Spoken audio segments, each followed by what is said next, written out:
First off, really sorry that it took me over 2 days. It took me longer to get this review out again.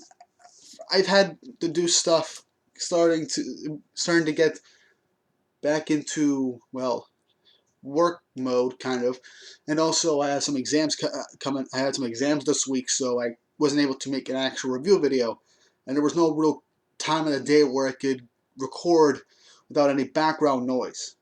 So I apologize really quickly for not getting this video out a few days earlier, but it's here now. So let's get on. Let's get to it. So chapter 271 of My Hero Academia, and my God, was this good. Every chapter has been a home run, every single one of them. And this one really makes me can't wait to see Shigaraki again. Where the last chapter ended with Shigaraki technically awakening from, luck and science, we now cut back to the mansion again. And I did kind of expect this to happen. I mean, we did get an appropriate amount of chapters. If we did get to see Shigaraki at his full power, I do believe that it would have undermined everything going on at the mansion at the moment. But a lot of stuff happened in this chapter. It makes me can't wait to see how the mansion half of this arc is going to end, and how we're going to transition back to the hospital, and how this whole arc is going to end. Because as far as I can tell, this is probably going to end up being longer than the overhaul arc, depending on how Horikoshi writes all this out. So, moving on, we cut back to Tokoyami back when he was riding with Fat Gum and the other students. So back when Tokoyami noticed that Hawks was injured, he actually pried himself out of Fat Gum, and Fat Gum was trying to get him to stay, but Tokoyami managed to get out and started to fly towards Hawks, which did kind of impress Fat Gum, because no one's really been able to get out of his fat. So yeah, that shows how strong Tokoyami is, and I'm so glad we're getting more Tokoyami. So he starts flying towards Hawks, and then Fat Gum goes after him, leaving the students to head back to the support area. So we cut back to Hawks and Tokoyami using Dark Shadow to try and get the flames put out on Hawks. Seeing Hawks this injured, it's kind of unnerving. Now, what Dark Shadow says is that basically, like, Hawks' back is gone. It's burned that badly. We know Hawks is in critical condition right now, but he is very badly injured. And this shows on Tokoyami and Dark Shadow. And something I do really appreciate is the fact that Dark Shadow has his own personality, and we're finally getting to see it more of Dark Shadow's personality. He seems insanely timid, while Tokoyami, right now he's very concerned for Hawks and panicking, is trying his best to keep his cool. So he confronts Dabi, and Dabi's like, "You really want to defend this guy? He killed this guy right over here, stabbed him in the back for running away and going to try and help his friends. You come to tell me that this is the guy that you look up to, the kind of hero you want to be?" So one thing I appreciate, we get to see the body. We actually get to see twice his body. That's something that's been bothering me. While it was implied instead by Dabi that Hawks did in fact kill twice, and that was in verbal confirmation is pretty good. I wanted to see a body so I would be absolutely sure that this character is dead, because a common trope in anime and manga is that unless you see the body, or if they were hit by some sort of attack or something that completely obliterated their body, chances are that character will come right back. So I'm glad we got to see twice his body to fully put to bed that this character is dead for good. I think. Honestly, yeah. If you see a dead body, it's a 99% chance that character is completely dead. So that's something I appreciate, because it'll put anyone that will think that Twice could possibly still be alive, or maybe he's in the stand near death, will be confirmed that Twice is technically dead. So anyway, Dabi starts to shoot fire. Starts to shoot fire at Tokoyami. Tokoyami manages to grab Hawks and get away, but then Dabi stops and starts to talk. When Dabi was talking to Tokoyami about what he is concerned about right now, Are you guys the bad guys here right now? We're the bad guys, but you guys are doing something that we haven't done. Something like that, something that we would do. Tokoyami's response to that right now, at this very moment, I'm only concerned about my mentor. And honestly, I do believe that even though Dabi did say you lost the will, you've lost the right to think for yourself, I do think that if Tokoyami answered something differently, I think Dabi would have just straight up killed him right on the spot instead of just playing around.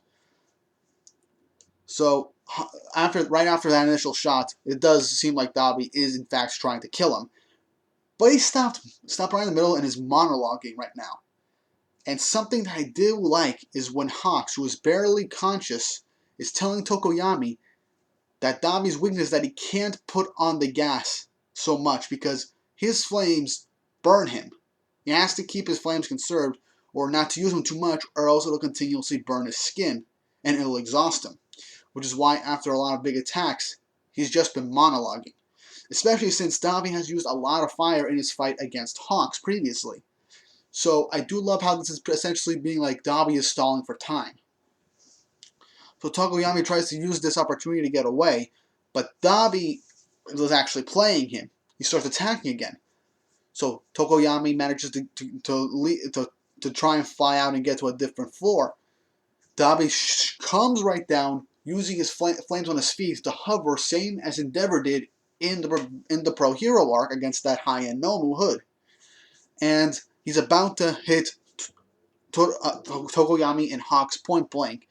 But then a big gush of debris and ice breaks that building, and then we cut back the Fat Gun running towards Tokoyami's direction, and we see that that what went through the building was actually Mount Lady falling straight down.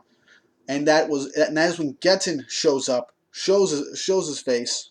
Actually, I can't really tell. Well, anyway, Getten shows his face, and is like, "All right, everyone, I cleared a path for you. Let's take these guys down. Pierce forward, take them all down." And we cut to where King Orc is for a quick second, and it appears that there is a guy in a warp area. But they have someone that has a warping quirk as well, but maybe only for himself, and is heading towards Gang Orca. So then, after all that's said and done, we do, well, for one, Hawks is in fact knocked out, so there is that.